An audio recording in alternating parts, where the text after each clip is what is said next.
வணக்கம் நண்பர்களே. நாம் இன்னைக்கு பார்க்க போகிறது நம்முடைய வாழ்க்கையின் அனுபவம், நம் வாழ்க்கையின் தத்துவம். நீ யாருக்கு உதவுகின்றாயோ அவனே உன் முதல் எதிரி. நீ யாரை நம்புகின்றாயோ அவனே உன் முதல் துரோகி. பக்குவம் அடைவதென்றால் வேறொன்றும் இல்லை, நம்மை நாமே எப்படி ஏமாற்றிக்கொள்ள தெரிந்து வைத்துள்ளோம் என்பதுதான். தன்னைத்தானே ஜெயிக்காதவன் மற்றவரிடம் ஜெயித்தாலும் தோற்றவனே. சிரிக்க மறந்து விடாதே. காஸ்ட்லியான சிரிப்பு என்றுமே காட்சிப்படுத்தப்படும். உயர்ந்த எண்ணங்கள் உயர்வை தரும். சிறந்த எண்ணங்கள் தலைநிமிரச் செய்யும். எதிலும் குறைகளை காண்பவர்களுக்கு ரசிக்க தெரியாது. ஆனால் எல்லாம் ரசிக்க தெரிந்தவர்களுக்கு குறைகளே தெரியாது. எளிமையாக நாமும் ரிச்சாக நமது குணமும் இருக்க வேண்டும். அதுதான் நமக்கான நிஜமான நாகரிகம்.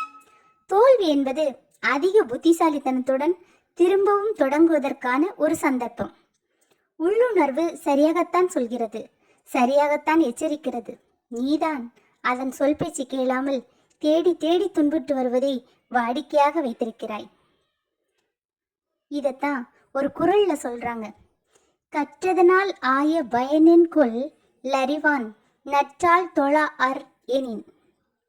தூய அறிவு வடிவானவனின் திருவடிகளை வணங்காதவர் படித்ததனால் பெற்ற பயன்தான் என்ன?